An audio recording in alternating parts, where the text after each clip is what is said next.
Oke, selamat malam untuk kita semua. Sebelum kita melakukan presentasi, marilah kita berdoa dengan agama dan kepercayaan kita masing-masing. Berdoa dipersilakan. Berdoa cukup.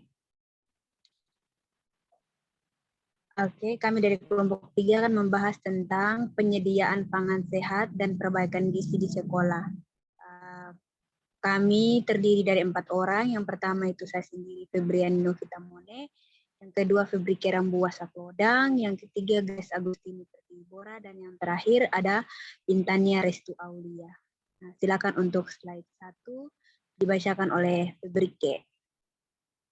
Pengertian pangan jajanan anak sekolah atau PJAS.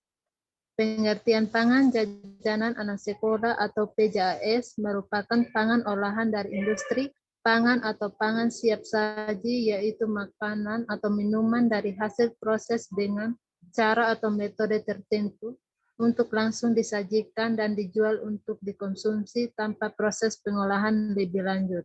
Pengertian gizi merupakan suatu proses organisme dengan pemanfaatan makanan yang dikonsumsi secara normal melalui proses digesti, absorpsi, transportasi, penyimpanan, metabolisme, dan pengeluaran zat-zat yang tidak digunakan lagi untuk mempertahankan kehidupan, pertumbuhan, dan fungsi normal dari organ-organ serta menghasilkan energi. Silakan dilanjutkan oleh Grace. Slide 2, faktor yang mempengaruhi kebiasaan makan anak sekolah. Faktor kebiasaan makan yang diterapkan orang tua. Jenis makanan yang dikasih orang tua, pastinya makanan sehat dan enak. Ada juga orang tua yang memberikan makanan kepada anaknya karena anaknya suka walaupun makanan itu tidak sehat. Ini yang membuat anak mengalami gangguan gizi. Lingkungan. Dalam hal ini, peran teman sebaya, per grup, juga sangat mempengaruhi kebiasaan makan anak usia sekolah. Karena akan ada konsep ikut-ikutan, keadaan ini juga membuat seorang anak dalam keadaan di mana perhatian utama anak tertuju pada keinginan diterima oleh teman-teman sebaya anggota kelompok. Faktor lingkungan lain yang mempengaruhi terhadap kebiasaan makan anak adalah ketersediaan jenis makanan yang ada di sekitarnya. Next slide. Upaya peningkatan status pangan. Peningkatan status gizi yaitu pemberian makanan tambahan diharapkan akan memberikan kontribusi terhadap perbaikan status gizi anak atau tambahan yang diberikan pada anak berbasis kearifan lokal, berarti menggunakan bahan yang ada di lingkungan sekitar dan mengolahnya sesuai dengan kebiasaan di suatu lingkungan sebagai upaya meningkatkan konsumsi lokal. Maka jenis makanan tambahan yang diberikan kepada anak harus tradisional dan sangat beragam dan bergizi, serta lebih sehat karena diproduksi dari bahan lokal. Next, dibacakan oleh Intania. Upaya peningkatan status gizi. Upaya peningkatan status gizi untuk pembangunan sumber daya manusia yang berkualitas pada hakikatnya harus dimulai sedini mungkin. Salah satunya anak usia sekolah.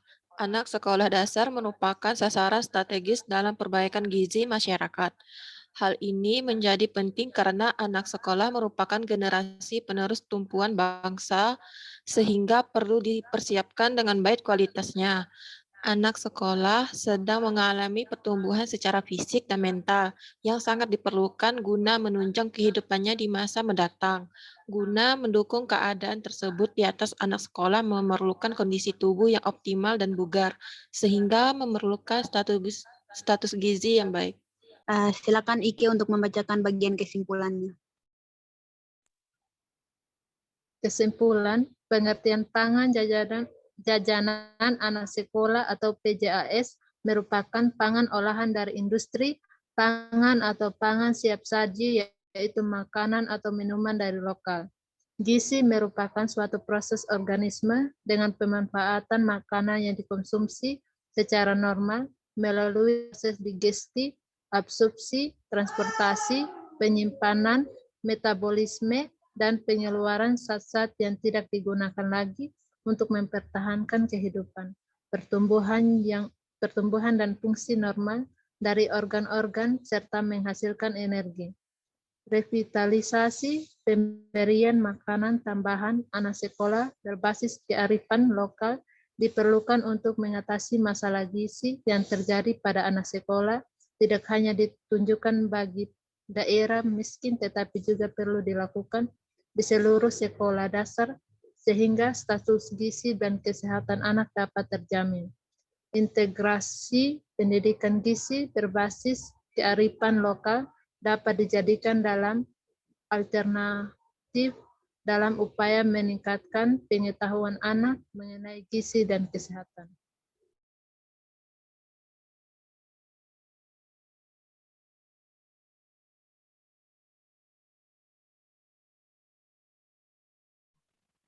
Jadi baik, sekian hasil presentasi kelompok kami.